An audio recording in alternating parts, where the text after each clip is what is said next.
అందరికీ నమస్కారం. ఇవాళ మనతో ప్రముఖ ఆధ్యాత్మికవేత్త జ్యోతిష్య వాస్తు పండితులు బ్రహ్మశ్రీ ఉమామహేశ్వర సిద్ధాంతి గారు మనతో ఉన్నారు. ఆగస్టు నెలలో ధనుసు రాశి వారికి ఎలాంటి ఫలితాలు ఉండబోతాయో వారి మాటలోనే విందాం. గురుగారు నమస్కారం. ఆయుష్మాన్ భవ. గురుగారు, ఆగస్టు నెలలో ధనుసు రాశి వారికి ఎలాంటి ఫలితాలు ఉండబోతున్నాయి? ఈ క్రోధినామ సంవత్సరంలోని ధనుసు రాశి వారి యొక్క ఫలితముల్ని మనం ఆస్వాదిద్దాం.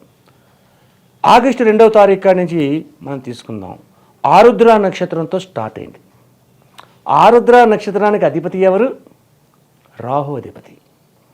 ఆరుద్ర నక్షత్రం 2వ తారీఖు నాడు ఉంది.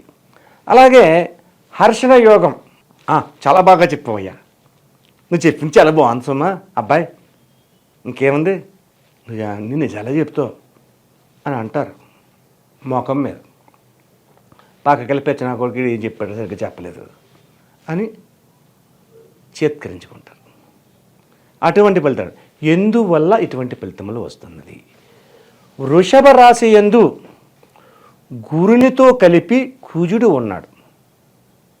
పాదదృష్టితోటి ధనుసు రాశిని చూస్తున్నాడు. ధనుసు రాశిలో ఏ గ్రహం ఉంది? ఏ గ్రహము లేదు. ధనుసు రాశి మీద దృష్టి కుజునిది ఉంది. కుజ దృష్టి ఉందంటే ధరణీ గర్భుడు కుజుడు, ధరణీపుత్రుడు కాబట్టి ధనాన్ని సమకూర్ప చేసి ఇల్లునో స్థలాన్నో కొనిపించాలి అంటారు. ఇక్కడ అది కాదు. ఇక్కడ ఉన్న ధనానికి నష్టం వచ్చే పరిస్థితి కలుగుతుంది ఈ యొక్క శ్రావణ మాసంలో. ఈ శ్రావణ మాస విధానములో ఇక చంద్ర దృష్టి కూడా ఉంది. ఇప్పుడు 2వ తారీఖు నాడు శ్రావణ మాసం బహుళ చతుర్దశి. శ్రావణ మాసం రాలేదు ఇంకా 2వ తారీఖు నాడుకి. బహుళ చతుర్దశి నాడు అమావాస్య. అమావాస్య వెళ్ళిన తర్వాత శ్రావణ మాసం. ఇంతవరకు కూడా కొద్ది ఇబ్బందికరమైన స్థితులు ఈ 2 రోజులు పొందడం జరుగుతుంది. పౌర్ణమి వచ్చిన తర్వాత కొద్దిగా ఉపయోగకరమైన పరిస్థితి ఉందా అంటే, అమావాస్య వెళ్ళిన మరుసటి రోజు నాడు చంద్రబింబం ఎంతవరకు ఉంది? లేదు. అంటే చంద్రదృష్టి కలిగి ఉన్నా కూడా ఉపయోగకరమైనది. అంటే ఒక వారం దినములు 2వ తారీఖు నుంచి 3వ తారీఖు, 4వ తారీఖు నుంచి వారం దినములు అంటే 11వ తారీఖు అంతవరకు కొంచెం ఇబ్బందికరమైన స్థితి ఈ యొక్క ధనుసు రాశి వారు పొందుతున్నారు. 11వ తారీఖు నుంచి ఏమవుతుంది అంటే చంద్రుడు వృద్ధి అయ్యాడు, మధ్యమ తత్వంగా వచ్చాడు, మధ్యమ చంద్రుడు అయ్యాడు. మధ్యమ చంద్రుడు అయిన తర్వాత ఉపయోగకరమైన ఏర్పాట్లు, అనుకోని విధంగా అనుకోని స్నేహితులు కలవడము, కొత్తగా స్నేహాలు జరగడము, ఆ స్నేహాల వలన అనేక రకమైనటువంటి ఆలోచనలు కలగడము, ఆయా ఆలోచనల వలన వ్యాపారానికి సంబంధించిందా, ఉద్యోగానికి సంబంధించిందా అనే పరిస్థితి తెచ్చుకోవడము, ఆ తెచ్చుకున్న దాంతో ఆచరణలో పెట్టడము, ఆచరించిన దాన్ని పదిలంగా అనుకున్న విధంగా జరగడం.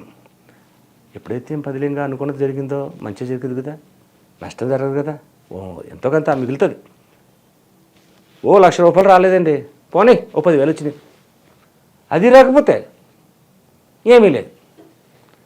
అటువంటి స్థితిగతుల్లో ఈ యొక్క రాశివారు ఉన్నారు. అయితే గతంలో ఈ రాశి వారి గురించి, ధనుసు రాశి వారి గురించి ఎక్కడా కూడా నష్టదాయకమైన స్థితి కలగలేదు. ఎక్కడా కలగలేదు. జాన్యువారి నెల కాడి నుంచి అంతకు ముందు నుంచి యోగదాయకమైన స్థితిగతులే పొందుతూ వచ్చారు. ఎక్కడా నష్టం జరగలేదు. అయితే ఇప్పుడు శ్రావణ మాసంలోకి వచ్చేసరికి కొద్దిగా ఇబ్బందికరమైన స్థితిని పొందుతున్నారు. అయితే ఇది ఎంతకాలం పొందారు? ఒక్క వారం రోజులు మాత్రమే పొందారు. వారం తర్వాత శుభదాయకమైన ఫలితంలో అనుకున్నది అనుకున్నట్టుగా సాధించగలుగుతున్నారు. ఏదైనా సరే 10 రూపాయలు వస్తాయన్న చోట 10 రూపాయలు కాకుండా 20 రూపాయలు వస్తున్నాయి అనే విధంగా ఉంటుంది. మిత్రబృందం పెరుగుతుంది. మిత్రులతో, సహోద్యోగులతోటి కలిసి వ్యాపారాలు చేయడానికి అవకాశం ఉన్నది, ఉద్యోగాలు చేయడానికి అవకాశం ఉంది. అన్ని రకములుగా శుభదాయకమైన ఫలితములు ఉన్నాయి. ఎందుకంటే అష్టమ కుజుడు వల్ల కొద్దిగా ఇబ్బందికరమైన స్థితి ఎప్పుడు దాకా ఉంది? 11వ తారీఖు వరకు ఉంది. 11 దాటిన తర్వాత అష్టమ కుజుడు కూడా నష్టదాయకమైన స్థితిని తీసుకురాడు, శుభదాయకమైన ఫలితాలకు మారిపోతుంది. కాబట్టి ఏ పని చేసినా లాభం కలుగుతూ ఉంటుంది, అనుకున్న సమయానికి చేయగలుగుతారు.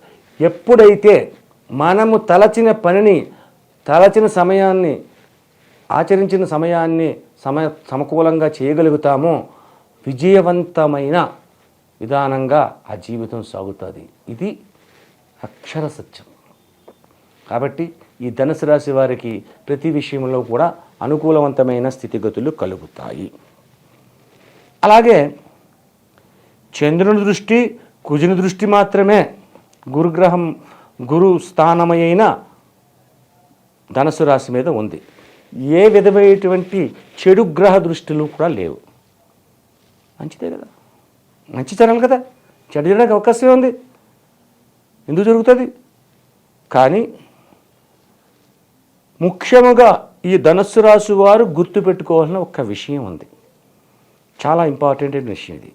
ఏదంటే రేపు 2వ తారీఖు నుంచి 11వ తారీఖు వరకు కూడా వాహనములు యందు కానీ లేక ప్రయాణ సాధనములు ఏదైతే ఉంటాయి, కార్లు ఉంటాయి, రైళ్ళు ఉంటాయి, అలాగే స్కూటర్స్, బైక్లు, ఆఖరికి జట్కా బండి కూడా, అంటే జటకాలు ఇప్పుడు లేవు కదా అన్నద్దు, ఉంటాయి. అందువల్ల కూడా వీళ్ళకి ప్రమాదం పొంచి ఉంది. కాబట్టి తస్మాత్ జాగ్రత్త, చాలా జాగ్రత్తగా. మనం బైక్ మీద మనం వెళ్తున్నాం, మనం జాగ్రత్తగానే వెళ్తున్నాం, 40 కిలోమీటర్ స్పీడే ఉంది, లేకపోతే ఆగి ఉన్నాం, ఆ తోడు తాగి చూసి గుద్దేస్తాడు, అది ప్రమాదం జరుగుతుంది. అటువంటి విధానాలు జరగడానికి అవకాశం ఎక్కువగా ఉంది. ఈ యొక్క వాహన ప్రమాదములు జరగకుండా ఉండాలి అంటే ఏం చేయాలి? అది మన రెమెడీలో చెప్పుకుందాం. అయితే వాహన ప్రమాదాలు అంటే జరగకుండా ఉండాలంటే జరగడం ఆపేస్తుందని కాదు, ఆగదు. మనం రెమెడీ చేసుకున్నందువల్ల ఇలా తగలవలసిన దెబ్బ ఇలా తగులుతుంది, ప్రమాదం జరుగుతుంది. అంటే ఉద్రతో పోయి ప్రశాంతమైన అలవాటు వస్తుంది. అది కూడా రాకుండా అంటే ఏం చేయాలి? చిన్నగా తగలాలనుకుంటే ఏం చేయాలని తర్వాత చెప్పుకుందాం. ఇక ఈ యొక్క ధనుసు రాశిలో ఉన్న ఉద్యోగ రంగం గురించి నేను చెప్తున్నాను.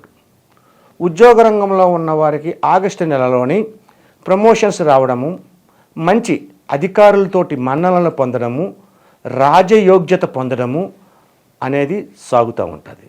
అలాగే విద్యార్థులకు కూడా ఉన్నతమైన స్థానాన్ని చేరుకోవడము, అత్యధికమైన శుభదాయకమైన ఫలితములను చవి చూడడం అనేది జరుగుతూ ఉంటాయి. భార్యాభర్తల మధ్యన కలహములు కలతలు లేకుండా అన్యోన్యకరమైన జీవితాన్ని పొందడం అనేది ఈ యొక్క ధనుసు రాశి వారికి కలుగుతూ ఉంది. అన్నింటా శుభదాయకమైన ఫలితములు ధనుసు రాశి వారు పొందుతున్నారు. కానీ మొదటి 11 రోజుల వరకు కూడా కొన్ని ఇబ్బందికరమైన స్థితిగతులు పొందడం అనేది వస్తుంది. కాబట్టి పొందకుండా ఉండడానికి మనం తగు జాగ్రత్తలు తీసుకోవాలి. ఇది మీనరాశి వారి యొక్క జాతక ఫలితం. ఆగస్టు నెలలో ధనుసు రాశి వారు ఎటువంటి పరిహారాలు చేసుకుంటే వీళ్ళకి శుభ ఫలితాలు ఉంటాయి అంటారు?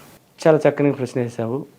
అంటే ఈ యొక్క రాశి వారికి వాహన ప్రమాదములు ఉన్నది అని చెప్పాను. 11వ తారీఖు వరకు, 1వ తారీఖు చూసుకోండి, 2వ తారీఖు ఎందుకు, 2వ తారీఖు నుంచి చెప్పడం 1వ తారీఖు నుంచి చూసుకుందాం, ఓ రోజు ముందే. 11వ తారీఖు నుంచి అన్నది 12వ తారీఖు దాకా చూసుకోండి. అటు ముందు ఒక రోజు, వెనకాల ఒక రోజు పెంచుకుందాం. ఈ యొక్క వాహన ప్రమాదాలు సంప్రాప్తం అవ్వకుండా తప్పించుకోవాలంటే ఏం చెయ్యాలి? ఒక గుమ్మడికాయ కొనండి, బూడిద గుమ్మడికాయ అంటారు. దానికి మధ్యలో ఒక చిన్న నాటు పెట్టండి. ఒక శుక్రవారం నాడు పెద్దలు ఎవరైతే ఉన్నారో ఆ పెద్దల్ని గుమ్మానికి అవతల వైపు నిలబెట్టమనండి. గుమ్మానికి అవతల వైపు ఉండి ఈ గుమ్మడికాయని దిష్టి తీయమనండి. సాయం సంధ్యా సమయంలో చీకటి పడిన తర్వాత ఆ యొక్క దిష్టి తీసిన తర్వాత హారతికల పూర్వం ఆరకుండానే బయటికి తీసుకెళ్ళి 4 రోడ్ల జంక్షన్లో బద్దలయ్యేలాగా బదలగొట్టమనండి. అదొకటి చెయ్యండి ముఖ్యంగా. ఆ తర్వాత చేయవలసింది కనకదుర్గాదేవి ఆలయంలో గులాబీలతోటి కనకదుర్గాదేవి ఆలయంలో గులాబీలతోటి ఒక ఆరావళి అనే కుంకుమతోటి గులాబీలు కొబ్బరికాయ పట్టుకెళ్ళి అక్కడ అష్టోత్తర కుంకుమ పూజ చేయమనండి. ఉదయకాలాన్ని శుక్రవారం నాడు శుక్రవారం ఉదయం అష్టోత్తర పూజ అమ్మవారికి, సాయం సంధ్య సమయం గుమ్మడికాయ. ఇది కొడితే ఈ యాక్సిడెంట్ అనే ప్రమాదాల నుంచి తొలగడం అనేది తప్పుతుంది. ఇక మీనరాశి ఈ యొక్క ధనుసు రాశి వారికి ఉన్న విధానాన్ని ఏ రకంగా తీసుకోవాలంటే పూజా కార్యక్రమాన్ని తీసుకోవాలంటే ఈశ్వర తత్వాన్నే తీసుకోవాలి, పరమేశ్వర తత్వాన్ని తీసుకోవాలి. పరమేశ్వర తత్వాన్ని తీసుకోవాలంటే ప్రతి సోమవారం ఎన్ని వారాలు 4-5 వారాలు వస్తాయి. ఆ 4-5 వారాలు ఈశ్వరుడికి అభిషేకాన్ని నిర్వర్తించండి.